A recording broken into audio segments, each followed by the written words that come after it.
conta da meditação. E a meditação, quando fala, não sei se vai ser isso que eu vou dar de exemplo aqui, você vai falar. Mas assim, quando você está ali, não quer dizer que você vai ficar com a tua cabeça livre do nada 100%.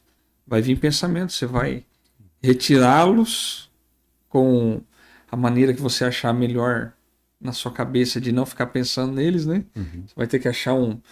Mas isso, ele te traz mais calma e te traz talvez mais sabedoria, porque você aprende a lidar com o seu dia a dia. O Mindfulness, ele segue essa linha também, é isso. Sim, a gente explica a mesma coisa que você falou, de uma maneira um pouquinho diferente, né? mas a base... ideia é essa, né?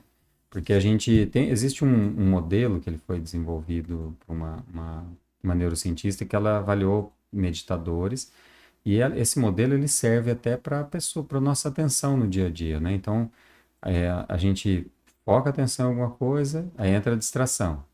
E como entra, hein? Vai entrar um pensamento, vai entrar alguma coisa.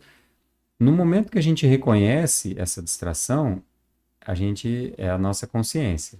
Aí é aquela rede que eu falei que é o mindfulness. Aí a gente reconhece. E aí, no momento que a gente reconhece que está distraído, a gente pode ter duas opções. Ou a gente volta aonde a gente estava focado, ou a gente transforma aquela distração no nosso próprio foco.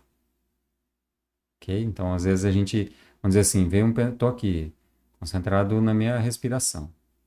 Aí, de repente, vem um pensamento. Puxa, amanhã eu tenho que resolver tal assunto assim, assim, assim. Aí, daqui a pouco, opa, mas eu não estava prestando atenção. Eu estava prestando atenção na minha respiração. Então, agora eu posso decidir. Agora que eu já estou consciente, eu posso ou voltar para a respiração ou não. Esse assunto aqui, ele é importante. Eu preciso pensar um pouco nele. Vou ficar um pouco nele. Deixa eu resolvê-lo. E isso, às vezes, se eu estiver estudando, é a mesma coisa. Eu escolhi estudar. Eu estou estudando, e daqui a pouco, puxa, eu tenho que resolver tal coisa. Aí eu posso ou voltar para o estudo ou ficar naquela que a gente chamou de distração. Só que agora já não é mais distração, já estamos conscientes disso. E nessas distrações, aí a gente chega, depois de treinar essa volta para o foco. Aí a gente começa, então, a ver que nessas distrações, muitas vezes está o conteúdo da nossa psique, né? Do nosso conteúdo psicológico. Sim. As nossas Que a gente entraves, precisa olhar mesmo, às coisas vezes, que a gente né? precisa olhar. Aí a gente começa a Lixo aprender a olhar emocional, para tudo. isso. Exatamente. Só que a gente aprende a olhar sem se engajar com aquilo ali, sem vai mexer com as nossas emoções, a gente sente as emoções também, mas a gente está... O simples fato de estar consciente faz aquilo que eu falei, o corpo se regula. Foi isso que aconteceu com esse aluno que eu falei, né? Ele aprendeu a regular o corpo dele. Porque, vamos dizer, antes pode ser que a hora que ele sentia, essa dor, e quero me livrar logo dela, e que coisa, e começar, por que será? Será que eu vou morrer, né? Ele tinha esses pensamentos. Quando ele percebeu que ele não precisava ficar com esses pensamentos, que na hora que doía ele só ficava com a dor desapareceu. Nem sempre ela vai desaparecer, mas algumas vezes ela desaparece. É que tem muita gente que fala assim que... como que eu posso dizer isso assim, sem magoar muita gente? Que o nosso inimigo é o diabo, que é a esquerda, que é a direita. Mas nosso maior inimigo é a nossa mente, que é o nosso maior aliado. Se a gente não souber fazer ela funcionar, a gente está morto, não é? Sim. Eu lembro que a primeira vez que eu li um livro do Dale Carnegie, aí ele falava de um cara que em 1920 ele foi numa cartomante e a cartomante falou que ele ia morrer. Ele saiu tão desesperado daquilo que, se eu não me engano, a história é que ele saiu e foi atropelado e morreu. Então, assim, ele procurou aquilo de uma certa maneira. Por quê? Porque a mente dele acreditou naquilo. E quando a gente faz esse tipo de trabalho, igual você faz, a gente consegue separar um pouco da nossa mente desse inimigo que a gente tem. Então, não é qualquer coisa que vai nos abalar, né? Aí a gente consegue ficar num momento aqui sem ficar dando bola para esse monte de besteira. Uhum. É isso ou eu tô um pouco Sim. destoando do que é? Aham. Sim, eu gosto de explicar assim, né? Esse modo de funcionamento padrão nosso é o que a gente chama dos pensamentos, né? A maioria Uhum. do que. Né, eu não vou entrar muito na explicação do que eu entendo sobre pensamentos, que senão vai embolar muito a cabeça de muita gente, né? Mas vamos dizer assim, o que a gente chama de pensamentos tradicionais, assim, estão muito relacionados, então, com esse modo de funcionamento padrão.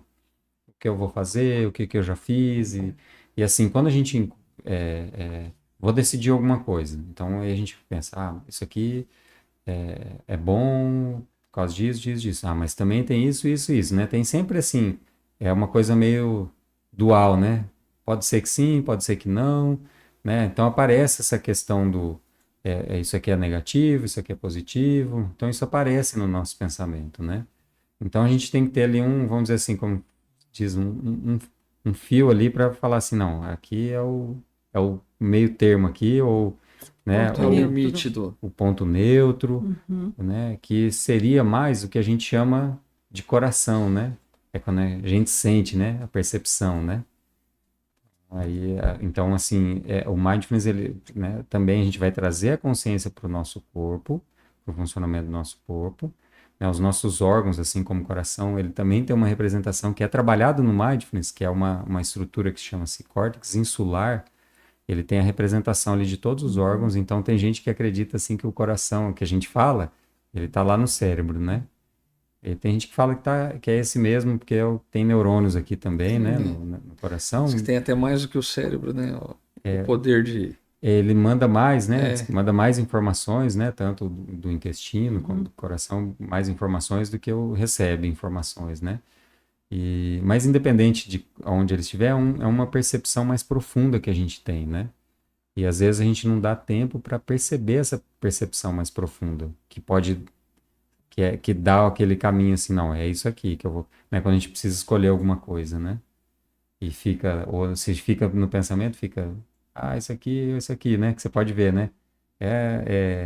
A direita fala que é isso, isso e isso, a esquerda é isso, isso e isso, né? Se você for ver assim, ó, ambos têm um pouco de razão, ambos não têm razão em algumas coisas, e a cabeça fica, por isso que Fica em looping, né? fica meio confuso, É. né? As pessoas, assim, elas acabam, se a gente ficar muito, não tiver um ponto onde a gente acha ponto central para você ter de isso, base, né? exatamente. Se não achar isso, isso dá a lucidez que a gente chama.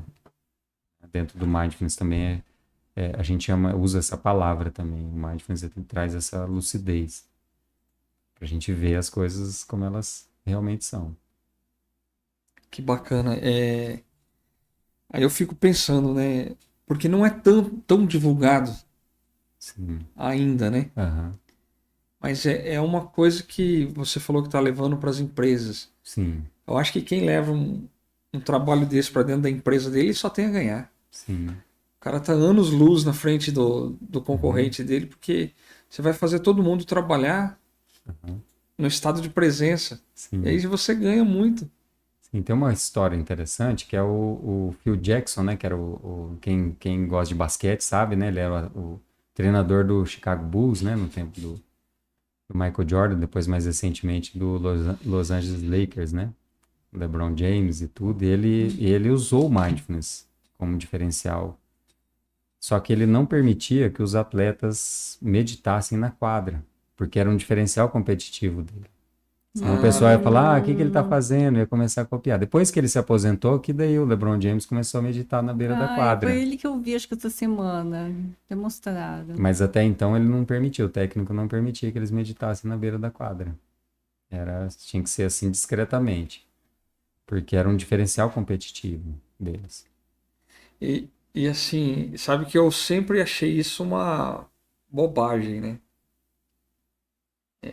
O eu, o eu lá Ou eu atrás, passado.